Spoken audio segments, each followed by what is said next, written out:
তো বাড়ি থেকে বেরিয়ে পড়েছি। আজকে যাচ্ছি হলো ননদের বাড়িতে, ননদের দেবরের রিসেপশন পার্টি। তো সবাই চলে গেছে, মা, বাড়ির কাকু কাকিমুনি সবাই চলে গেছেন গাড়ি দিয়ে। আর আমি আর তোমাদের দাদাভাই এখন যাচ্ছি গাড়ি করে, আর আর্য চলে গেছে ওদের সাথে। আর এই যে আসছে তোমাদের দাদাভাই। তো গাড়ি করে জায়গা হবে না, যার জন্য আমি আর তোমাদের দাদাভাই বাইকে করেই যাব। তো একসাথে গিয়ে ঢুকবো। আর আমাকে কেমন লাগছে কমেন্ট করে নিশ্চয়ই বলবে কিন্তু।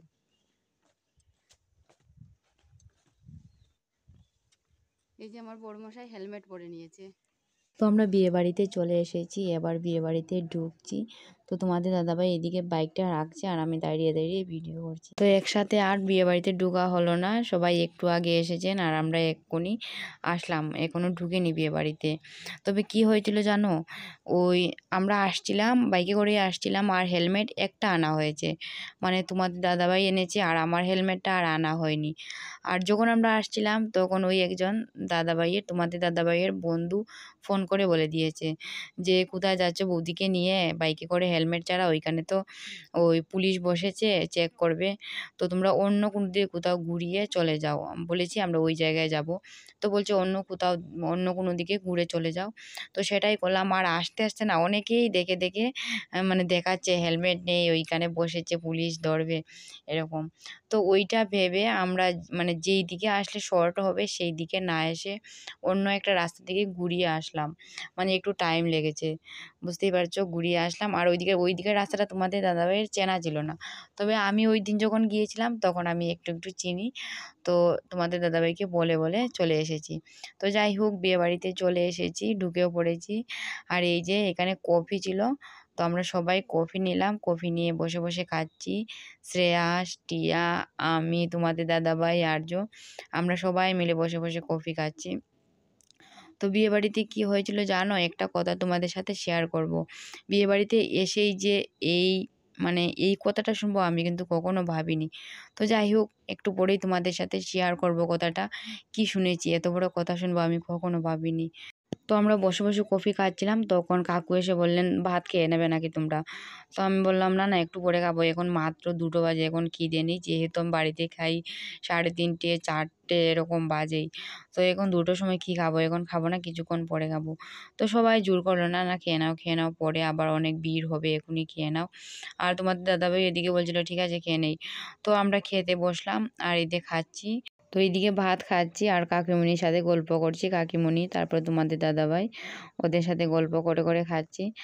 আর এই যে দেখতে পাচ্ছ মাথা নাড়াচ্ছি, মানে ওদের সাথে গল্প করছি। আর তোমরা পুরো ব্লগটা প্রথম থেকে শেষ পর্যন্ত দেখবে, স্কিপ করবে না, আশা করছি ব্লগটা তোমাদের ভালো লাগবে। আর ব্লগটা যদি ভালো লেগে থাকে তাহলে একটা লাইক করবে আর কমেন্ট করে জানাবে ব্লগটা কেমন হয়েছে। আর বন্ধুদের সাথে শেয়ার করতে ভুলবে না কিন্তু, বন্ধুদের সাথে শেয়ার করবে। আর হ্যাঁ আরেকটা কথা বলি তোমাদেরকে, আজকে আমাকে দেখতে কেমন লাগছে সেটাও কিন্তু কমেন্ট করে বলবে। তো এদিকে আমি ক্যামেরা করছি, মানে ফোনটাকে আমি জলের বোতল দিয়েছিল, বোতলের মধ্যে মানে একটু ধাক্কা দিয়ে রেখে দিয়েছি। তো আর এদিকে দেখছে, আমি দেখবো কি করছো তুমি। তো আমাদের খাওয়া দাওয়া হয়ে গেছে। আর এই হলো কাকিমুনি। তো আমরা হাত ধোয়ার জন্য পেছনের দিকটা গিয়েছিলাম, তো ওইখানে গিয়ে কথা বলছি।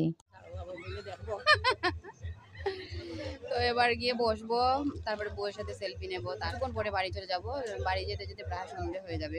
তো আমরা ভেতরে চলে এসেছি, তো এসে দেখছি সবাই ফটো তুলছে, সেলফি নিচ্ছে। তো আমি একটু বসলাম, বসে বসে ভিডিও করছি, দেখছি। তো কথাটা হলো কি জানো, তোমাদের সাথে আমি শেয়ার করছি, দাঁড়াও। তো তোমরা তো আমার পরিবার, তোমাদের সাথে সুখ দুঃখের কথা সব কিছু তোমাদের সাথে শেয়ার করতে পারি। আর ওই শেয়ার করাটা যদি আমার কোনো ভুল হয়ে থাকে তাহলে তোমরা আমাকে কমেন্ট করে জানাবে যে তুমি ওই কথাটা শেয়ার করা ঠিক হয়নি, সেটা তুমি ভুল করেছো শেয়ার করে। তো তোমরা আমাকে জানাবে কমেন্ট করে। তো কি হয়েছিল জানো, আমি যখন বিয়ে বাড়িতে ঢুকেছিলাম, ঢুকে একটা ঘরে গিয়েছিলাম, যাওয়ার পরে একজন আমাকে কমেন্ট করছে যে তোমাকে যে বিশ্রী লাগছে আজকে দেখতে, ছি ছি ছি, তুমি কেমন জানি সেজেছো আজকে। আমি ভেবেছি তার থেকে মনে হয় অনেক বেশি কিছু তুমি সাজবে, এইটুকু সাজলে নাকি, মানে এরকম একটা কমেন্ট করছিল, এরকম বলছিল। তখন কিন্তু আমার মানে মনে মনে অনেক দুঃখ হয়েছিল যে আমাকে কি এতই বাজে লাগছে, আর আমি এতই কি বিশ্রী করে সেজে এসেছি। তো আমি কিন্তু পার্লার থেকে সাজিনি, আমি ঘর থেকেই, আমি সেরকম সাজতে পারি না, যতটুকু পারি ততটুকু আমি নিজে নিজে সেজে গিয়েছিলাম। তো এরকম বলেছে। আর তখন কি হয়েছিল, তখন কিন্তু আমার সাথে তোমাদের দাদাভাইও ছিল। আমি মাত্র ঢুকেছিলাম, মানে সামনে সামনে আমি যাচ্ছিলাম ঘরে, আর পেছন পেছন তোমাদের দাদাভাই ছিল। তো দাদাভাই কিন্তু তোমাদের দাদাভাই এই কথাটা শুনেছে যে, "ছি, ছি তোমাকে এত বিশ্রী লাগছে। আজকে এরকম নি সাজলে তুমি? আমি তো ভেবেছি মনে হয় পার্লার থেকে সেজে আসছো। মানে এত দেরি করে আসছো। আমি ভাবছি মনে হয় পার্লার থেকে সেজে আসছো।" আর এই কথাটা বলছিল। তখন কিন্তু তোমাদের দাদাভাইয়ের অনেক খারাপ লেগেছে। মানে বুঝতেই পারছো কেন খারাপ লেগেছে? কারণ হলো আমরা যে এখানে আছি, শ্বশুরবাড়িতে আছি, সেটা হলো শ্বশুরবাড়ির পরিচয়ে। শ্বশুরবাড়ি মানে যেকোনো কেউ বলবে বা তোমাদের দাদাভাইয়ের পরিচয়ে। বলবে অমুকের বউকে আজকে বেশ ভালো লাগছিল দেখতে বা বিশ্রী লাগলে হ্যাঁ, বিশ্রী লাগছিল। সেরকম। মানে ওইটাও কিন্তু তোমাদের দাদাভাইয়ের পরিচয়েই আমরা মানে পরিচিত। মানে সবাই আমাদেরকে চেনে। তো ওইটা শুনে তোমাদের দাদাভাইয়ের ভীষণ খারাপ লেগেছিল। যে আমি আমার বউকে একটু সাজিয়ে আনতে পারিনি। এভাবে কেউ বলছে। আমার একটু কষ্ট লেগেছে কথাটা শুনে। তবে তোমাদের দাদাভাইয়ের না ভীষণ খারাপ লেগেছে। রাগ হয়েছে, দুঃখ হয়েছে। আমার কিন্তু একটু কষ্ট লেগেছে। আমি কি এতটাই বিশ্রী? আর মানে আমি কি এতটাই বিশ্রী করে সেজে আসলাম? আর সবাই এত সুন্দর করে সাজছে। কিন্তু আমি কিছু বলিনি। আমি এতটুকুই বলেছি, "হ্যাঁ, না, না পার্লার থেকে কি সাজবো? তো পার্লার থেকে সাজা ভালো নয়। মুখের সমস্যা হয়, স্কিনের সমস্যা হয়।" এই কথাটাই আমি বলেছি। তার থেকে আমি বেশি কিছু বলিনি কিন্তু। তো যাই হোক, ওই বাড়িটার কাছে আমাকে মানে হয়তো অনেক খারাপ লেগেছে। যার জন্য এরকম কমেন্ট করেছে। তো অনেকক্ষণ বিয়েবাড়িতে থাকলাম। সবার সাথে ফটো তুললাম। আর আজকে কিন্তু আমার শাশুড়ি মা আর আমি আর আমার ননদ সেম, সেম শাড়ি পরেছি। তো এবার হলো বউয়ের কাছ থেকে বিদায় নিচ্ছি। সবার কাছ থেকে বিদায় নিচ্ছি। এবার বাড়ি চলে আসবো।